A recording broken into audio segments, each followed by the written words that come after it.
Hello friends, இந்த வீடியோவில் என்ன பார்க்க போகிறோம் அப்படின்னா பார்த்தீங்கன்னா, இப்போ முக்கியமான விஷயத்த பார்க்க போகிறோம். இப்போ பார்த்தீங்கன்னா, நான் காலையில் கோயிலுக்கு போனேன். கோயிலுக்கு போகும்போது பார்த்தீங்கன்னா, ஒரு அம்மா வந்தாங்க. அப்போ அவங்க சொல்லிக்கிட்டே வந்தாங்க, வாடகை வீட்டில் நாங்கள் இருக்கோம். அந்த அம்மாவுக்கு கல்யாணம் ஆல வயசான அம்மா தான். கல்யாணம் ஆனால் பார்த்திங்கன்னா, அவங்களுக்கு குடும்பம் எல்லாமே என்னென்ன பிரச்சனை எல்லாம் தெரியும். கல்யாணம் ஆல அவங்க பார்த்திங்கன்னா, வீட்டை உடனே காலி பண்ணி சொல்கிறாங்க. உடனே வாடகைக்கு எங்கே வீடு கிடைக்கும், நான் எப்படி இப்போ நமக்கு உடனே வாடகைக்கு காலி பண்ணி பாடாப்படுத்துகிறாங்க, அடிக்க வராங்க, திட்டுறாங்க அப்படின்னு சொன்னது. அதை கேட்டவுடனே எனக்கு ஆச்சரியமாக நானும் சொல்லியாச்சு, வாடகைக்கு வீடு கிடைச்சோடனே போகிறேன், வாடகைக்கு போயே ஆகணும். டெய்லி என் வீட்டில் சும்மா சண்டை போடுது, கற்றுன்னு கத்துது. சரி கல்யாணம்னாலும் தெரியும், தனியாக இருக்காங்களே, ஐயோ பாவம் நினச்சேன். ஆனால் அந்த அம்மா எங்களை பாடாப்படுத்துன்னு சொன்னாங்க. இது அந்த அம்மாவுக்கு மட்டும் கிடையாது. அதனால் வாடகைக்கு வீடு பார்த்துருக்கேன், உடனடியாக காலி பண்ணி போகணும் அப்படின்னு சொல்லிச்சு. அதை பார்க்கும்போது நமக்கே மனசு கஷ்டமாக இருந்தது. இது இந்த இதுவுமே கிடையாது, நிறைய பேர் இதே மாதிரி கஷ்டப்படுறாங்க. வாடகைக்கு விடுறவங்க நம்மளோட அடிமை அப்படின்னு நினச்சிக்கிட்டு இருக்காங்க. அதனால் பார்த்திங்கன்னா, அவங்கள நினச்சா வீட்டை காலி பண்ணுன்னு சொல்கிறது, அவங்கள பாடாப்படுத்துறது. அப்புறம் பார்த்தா காய்கறி வாங்கணும்னு சொல்லி தங்க விட்டு காய்கறி வாங்கணுமா, சாமான் வாங்கணுமா, உடனே வாடகைக்காரங்களை கூப்பிட்டு இந்தா நீ போய் சாமான் வாங்கிட்டு வா சொல்கிறது. அவங்க வீட்டில் பார்த்தீங்கன்னா, ஒன்று பேர் நீ போய் பால் வாங்கிட்டு வா, அது வாங்கிட்டு வா, இது வாங்கிட்டு வா, அவங்கள வேலைக்காரங்க மாதிரி யூஸ் பண்ணுறது, ராத்திரியில் போக சொல்கிறது, பகலில் போக சொல்கிறது. இந்த மாதிரி பார்த்தீங்கன்னா, இதெல்லாம் நிறைய பேர் பண்ணுறாங்க. ஆனால் வாடகைக்கு இருக்கும் என்ன செய்யணும் பயந்து போய் நிறைய பேர் பொறுத்து போயிருக்காங்க. இதில் இதே மாதிரி பார்த்தா சில இடத்துல பார்த்திங்கன்னா, ஓனர்கள் அப்பாவியாக இருக்காங்க. சில இடத்துல பார்த்தீங்கன்னா, இந்த மாதிரி வாடகைக்கு ஒவ்வொருத்தருக்கு இருக்கு. உறவுக்காரங்க தான் ஒரு தடவை என்ன பண்ணாங்க, உறவுக்காரங்க இதில் முன்னால் இப்படி தான் நடந்துச்சு சம்பவம். வீட்டை எடுத்துக்கிட்டு வாடகையே தரல. கொஞ்சம் கொஞ்சமாக 3 மாதம், 6 மாதம், 1 வருஷம் அப்படின்னு சொல்லி வருஷ கணக்காக தரவே இல்லை. கேட்டால் பார்த்தீங்கன்னா, அவங்க எல்லாம் திட்ட ஆரம்பிச்சிடுவாங்க. அவங்களுக்கு நிறைய ஆட்கள் இருக்குது. அந்த அம்மாவுக்கு நிறைய ஆட்களை திட்ட ஆரம்பிச்சிடுவாங்க.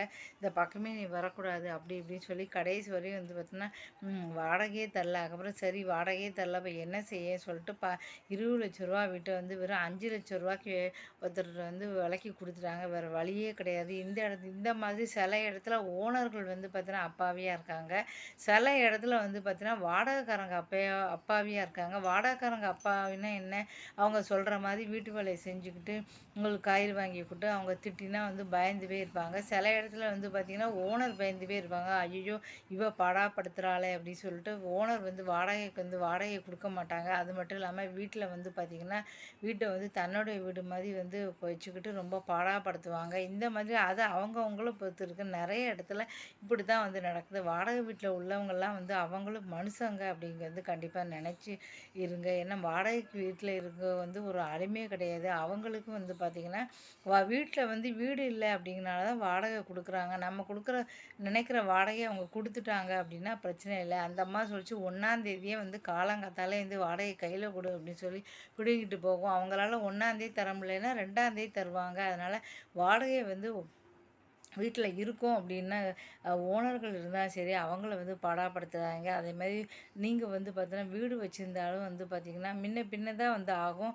வாடகை ஆனால் டக்குன்னு உடனே வாடகையை அதுக்காக ஒரேடியாக சேர்த்து வைக்காங்க. ஒருத்தர் வாடகை தரல அப்படின்னா ஒரேடியாக மாத கணக்கில் சேர்த்து வைக்காங்க. ஒரு 3 மாதம், 6 மாதம், ஏன்னா 2 மாதம், 1 மாதமே வாடகை தராதவங்க அப்புறம் நீங்கள் 1 வருஷம் ஆயிடுச்சு பாக்கி ஆயிடுச்சுன்னு வச்சு கண்டிப்பாக தர முடியாது. ஒரு வீடுக்கு இப்போ குறைஞ்சது ஒரு 5000 ரூபா வச்சுருந்தா கூட ஒரு வருஷத்துக்கு 60,000 ரூபா அவங்களால மொத்தமாக தரவே முடியாது. 1 மாதம் வாடகையே கொடுக்க முடியாதவங்க 1 வருஷம் வாடகையை எப்படி கொடுப்பாங்க? அதனால் ஒரு 2 மாதம் 3 மாதம் அப்படின்னாலும் நீங்கள் வாங்கிருங்க. இதுக்கப்புறம் பார்த்திங்கன்னா, கண்டிப்பாக வாடகையை வாங்கிருங்க.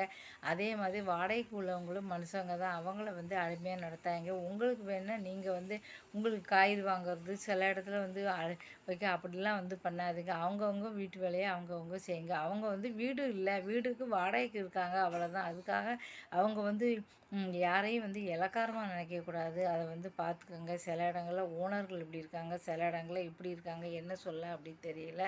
அது நம்மளுடைய சாமர்த்தியம் தான் அப்படி சொல்லணும். எதுவாக இருந்தாலும் சரி பார்த்து நடந்துக்கோங்க. இதே மாதிரி நிறைய இடத்துல நடக்குது. நானும் பார்த்துருக்கேன். நிறைய இடத்துல இப்படி தான் நடந்துக்கிட்டு இருக்கு. வாடகைக்குள்ளவங்க என்னை பாடாப்படுத்துகிறாங்க. நாங்கள் பின்னால் ஒரு தடவை வாடகைக்கு ஒரு வீட்டில் இருந்தோம். அந்த வீட்டில் பார்த்திங்கன்னா, வாடகையை டான்னு வைங்க, ஒரு பாட்டி இருக்கும். அந்த பாட்டி காலையில் ஒரே தடவை தான் தான் மோட்ரு போடும். அந்த மோட்ரு போடுற நேரத்தில் கடகடன்னு நம்ம குளித்து துவைச்சி ஒரு 2 தவளை வந்து ஒரு பெரிய பாத்திரத்தில் தண்ணி எடுத்து வைக்கணும். அவ்வளோதான். சாயந்தரம்லாம் வந்தே தராது. அப்புறம் ரொம்ப வழி கிடையாது. இந்த 2 தவளை தண்ணியை தான் வந்து நாங்கள் வச்சுக்கணும். அதுக்கப்புறம் அந்த காலி ஆயிடுச்சு அப்படின்னா பாட்டினா சண்டைக்கு வந்துடும். அதான் நான் தரமாட்டேன்னு தெரியல, ஒரு தடவை தான் தருவோம் அப்படி திட்டும். அப்புறம் சரி சொல்லிட்டு சில சமயம் மனசு இருந்தால் போட்டு கொடுக்கும். 2 நிமிஷத்தில் கடகடன்னு பிடிச்சி வச்சுக்கிடுவோம். அப்படிலாம் வந்து பார்த்தீங்கன்னா ஏன்னா வாடகைக்குள்ளவங்க இப்போ வந்து பார்த்திங்கன்னா, ஆனால் எங்கள் வீட்டு பக்கத்தில் உள்ளவங்களுக்கு இப்போ பார்த்திங்கன்னா சும்மா வந்து பார்த்திங்கன்னா தண்ணி வரல அப்படின்னு கேட்பாங்க. 1 மணி நேரம் மோட்டர் போட்டு நாங்கள் வந்து தண்ணி கொடுக்குறோம். 5 நிமிஷம் 10 நிமிஷம் இல்லை, அதுவும் 1 நாள் 2 நாள் இல்லை, 2 நாள் 3 நாள் தொடர்ச்சியாக 1 மணி நேரம் வந்து மோட்ரு. நான் அன்றைக்கி கூட சத்தம் போட்டேன் வீட்டுக்காரர், என்ன இது அவங்க வந்து ஃபுல்லாகிடுச்சு தண்ணி வரலன்னு கூட சொல்லலை, அப்படியே ஆஃப் பண்ணு கூட சொல்ல, அவங்க மட்டும் போயிட்டாங்க. 1 மணி நேரம் ஆச்சு, பார்த்தா தண்ணியே வரல, இன்னும் அது மாதிரி ஓடிக்கிட்டு இருக்கு. அப்போ அந்த தண்ணி பிடிக்கணும்னு சொன்னவங்க வந்து இந்த மாதிரி தண்ணி வருதுமா ஆஃப் பண்ணுன்னு சொல்லலாமா இல்லை, ஆஃப் பண்ணு கூட சொல்ல, அவங்க மட்டும் போயிட்டாங்க. 1 மணி நேரம் ஆச்சுங்க. மோட்ரு நான் வந்து அரை மணி நேரம் போட்டு ஆஃப் பண்ணிடுவேன், அப்புறம் அடுத்த டயத்தில் தான் போடுவேன், இப்படி போட மாட்டேன் அப்படி சொல்லி ஆஃப் பண்ணினேன். அப்புறம் மறுநாள் வந்து கேட்டாங்க, சரி சொல்லிட்டு மறுநாள் வந்து போட்டேன் ஆஃப். அப்புறம் நானே தான் சரி நமக்குனாலுமே நான் அரை மணி நேரத்துக்கு போட மாட்டேன், அடுத்தவங்களுக்கு 1 மணி நேரம் போடணும் அப்படி சொல்லிட்டு என் வீட்டுக்காரர் எல்லாருக்கும் எல்லாத்தையும் தூக்கி தூக்கி கொடுத்துருவாரு, பயந்து போய் இருப்பார். அப்புறம் நான் சொன்னேன், எதுக்கு பயப்படணும், இது நம்ம வீடு, நம்ம யாருக்கும் பயப்பட வேண்டிய அவசியம் இல்லை, அவர் தண்ணி கொடுக்கணும் அவசியம் இல்லை அப்படின்னு அக்கம் பக்கமே வந்து பார்த்தா சும்மா 1 மணி நேரம் 1 மணி நேரம் மோட்டர் போட்டு நாங்கள் கொடுத்துக்கிட்டு இருக்கோம். ஆனால் வாடகைக்கு இருக்கிறவங்களுக்கு ஒரு 5 நிமிஷம் மோட்டர் போட மாட்டாங்க. காலம் எப்படி இருக்குது, ஏன்னா நாங்கள் அப்பாவியாக அங்கே இருக்கோம், இந்த இடத்துல வந்து நாங்கள் அப்பாவியாக இருக்கோம், அதனால் நாங்கள் வந்து கொடுக்கோம். கரண்ட்டு என்ன ஆகும் 1 மணி நேரத்துக்கு போட்டாச்சுன்னா, அதே எங்களுக்கு வந்து தண்ணி இல்லை அப்படின்னா என் வீட்டுக்கார்ட்ட சொன்னான்னு நினச்சிக்கோங்க, கேட்க மாட்டார். நான்லாம் யார்கிட்ட போய் கேட்க மாட்டேன், தண்ணி இல்லைன்னா அப்படியே இருக்கிறத அட்ஜஸ்ட் பண்ணிக்க 2 நாள் அப்படி சொன்னார். இதுவரையும் யார்கிட்டையுமே நான் தண்ணி அப்படி வந்து நின்னது கிடையாது.